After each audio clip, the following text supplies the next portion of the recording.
Thank you. Please announce yourself. All participants are muted. Okay. Exit phones are off. Good morning, millionaires. Good morning, millionaires. I hope everybody's feeling good this morning. My name is Haziq Ali. I'm a revenue acceleration expert, self-esteem development fanatic, starting with my own.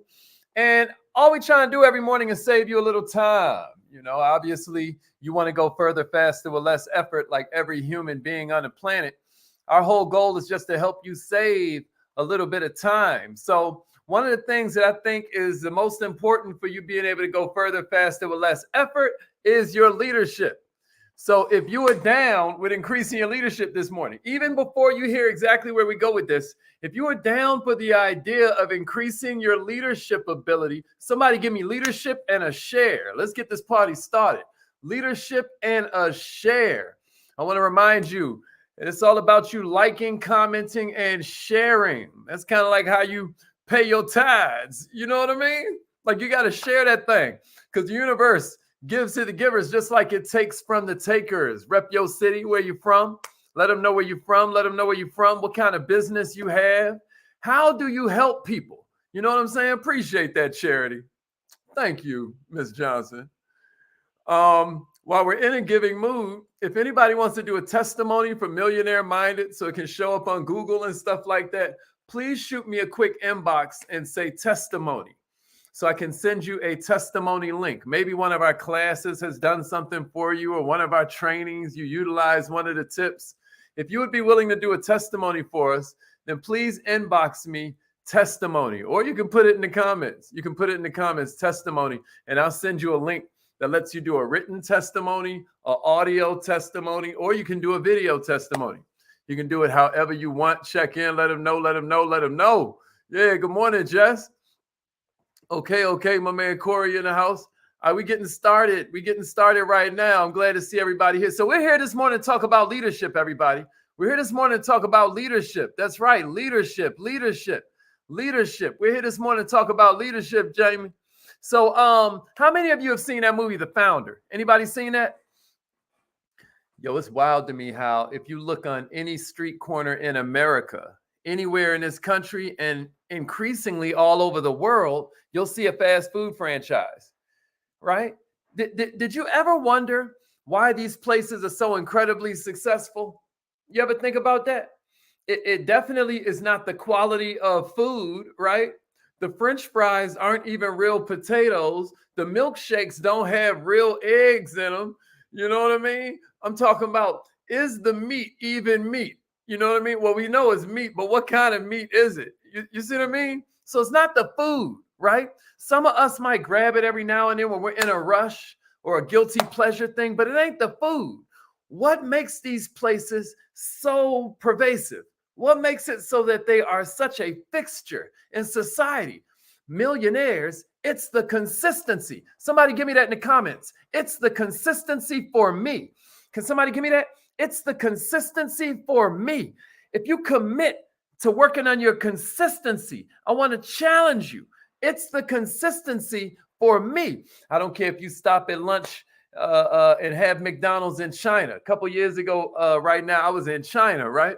You stop at McDonald's in China, it's almost identical to if you were having McDonald's in Atlanta, Georgia. What I'm saying to you is that anytime you eat McDonald's, it's so consistent that it'll spark nostalgia because you still remember that smell from when you were a little kid.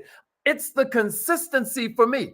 It's the consistency for me. And the success of McDonald's, which is what set the stage for all these other franchises that came along, is all owed to a man named Ray Kroc, right? Many of you know this story if you saw the movie The Founder, but it's Ray Kroc who partnered with the McDonald's brothers in 1954 to kind of create this nationwide thing that you see today. Ray Kroc was able to push the restaurants further than the founders ever could because the difference between he and the McDonald's brothers was leadership. It's what John Maxwell calls the law of the lid.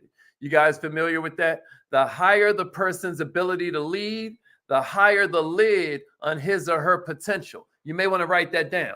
The higher the person's ability to lead, the higher the lid on his or her potential. You may want to write that down and then share it with somebody so it shows up on your timeline every now and then and reminds you of who you are.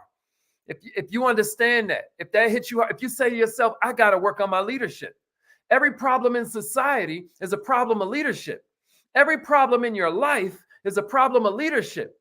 Every problem that a husband has or a wife has, every problem that a parent has, every problem that a child has is really a problem of leadership.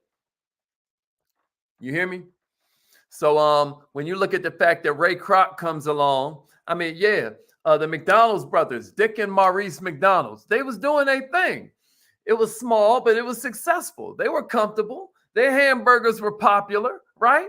But Ray Kroc noticed they kept on ordering these machines. He's like, they really got something cracking over here. They were efficient managers, right? They just didn't have the vision. You hear me? They just didn't have the vision to lead this thing to where it would ultimately go. It's all about leadership. Now, when you look at Ray Kroc, his leadership level was sky high. He was a salesman, for God's sake.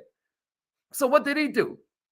You know, because one thing about salesmen is that they aren't trained to think with a salary cap perspective. That's why I tell you, you want your children to become more prepared for the world around them, get them into sales. Don't teach them that same messed up limiting self-belief you have about sales somehow being something that is dishonorable. Because I'm going to tell you something about sales. It increases your leadership. You are literally a salesman when you're a leader because you're really a servant. But that's a whole nother training. What I want you to understand, though, is that when you look at Ray Kroc's leadership lid, you're looking at a man who between 1955 and 1959 took it from that one location to 100 more locations.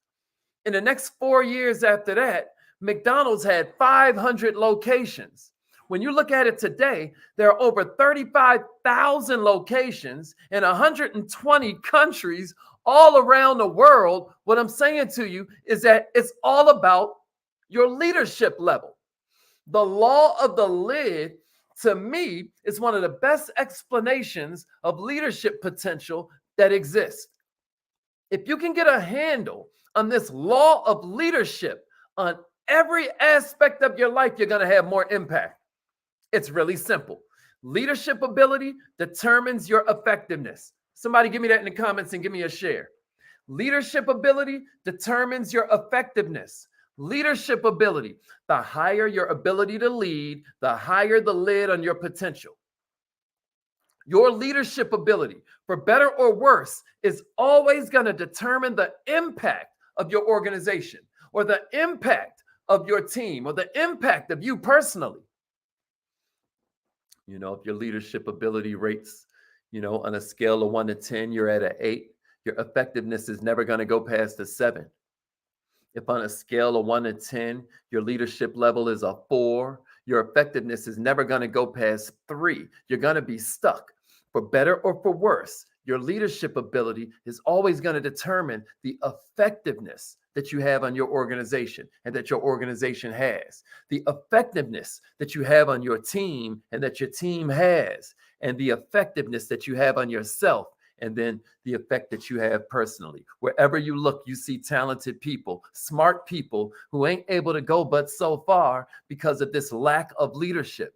It's the limitations on their leadership. That's why whenever an organization gets in trouble, you see them talking about new leadership. That's why whenever a team starts losing, you see them switch out the coach. When the country's in trouble, they switch out the president or they'll switch out the political party. What am I saying to you? What I'm saying is, the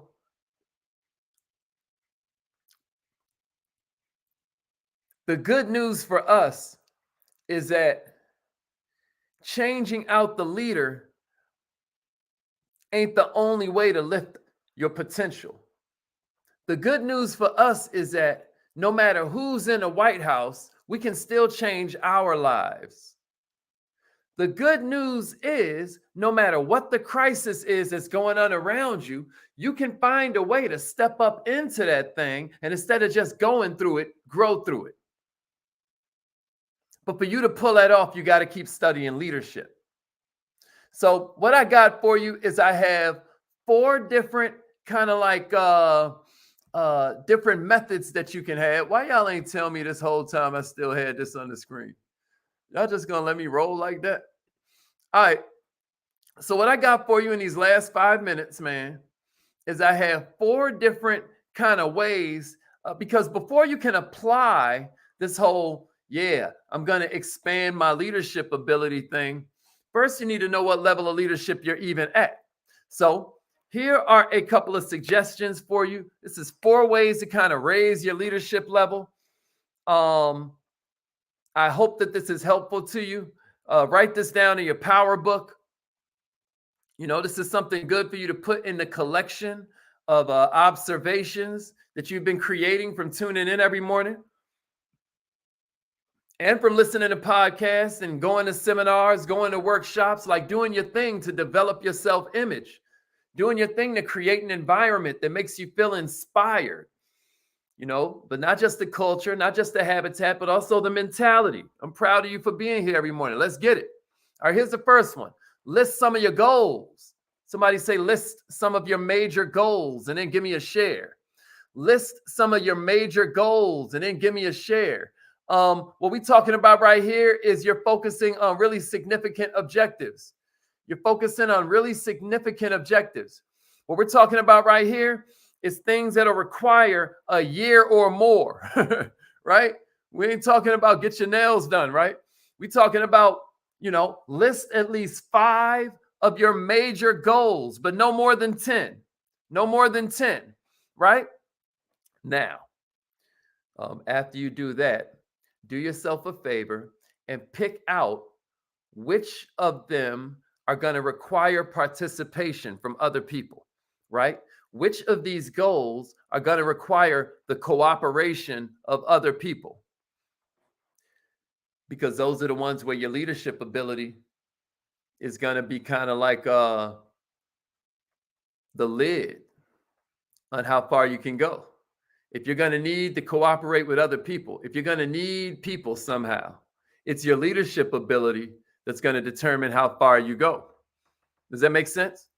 All right. So here's number 2. Rate yourself and give me a share. Rate yourself. I dare you do this. Rate yourself. So now what you want to do is assess your abilities, right? You know, give yourself a scale of 1 to 10. Write down these 4 sort of like categories. People skills. You want to know leadership in a nutshell? Check it out. People skills, planning, strategic thinking, vision, and results. Rate yourself on those 5 categories. Those 4 categories. Right? 4 categories. People skills. You know, we'll combine planning and strategic thinking, right? People skills, planning and strategic thinking, right? Vision and results. Rate yourself on those 4 categories. Somebody say, rate yourself on those 4 categories. That way it sticks in your head. It's 4 different categories. Here's number 3. Ask other people to rate your leadership. Ask other people to rate your leadership, right? This is where you talk to your boss. This is where you talk to your mentor. This is where you talk to your spouse, right?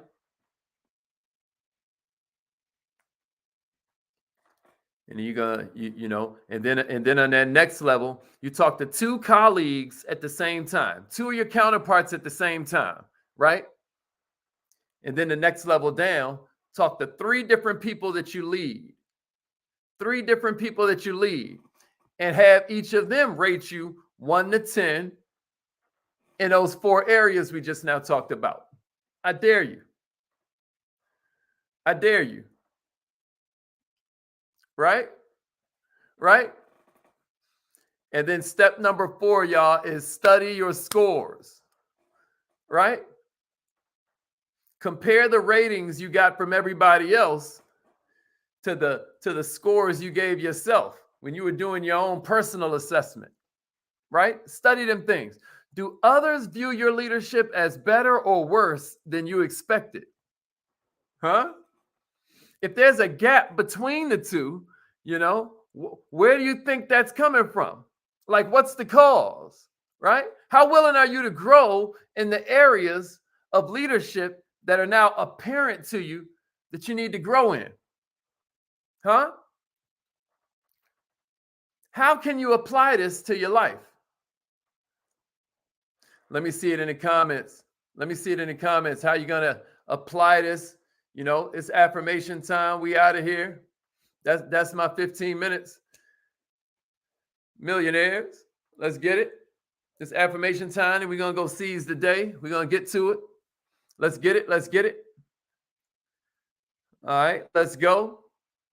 Repeat after me. Say it like you mean it. Repeat after me. Say it like you mean it. Here we go. I am so happy and great. We always start with the 2 most powerful yet shortest words in the whole English language.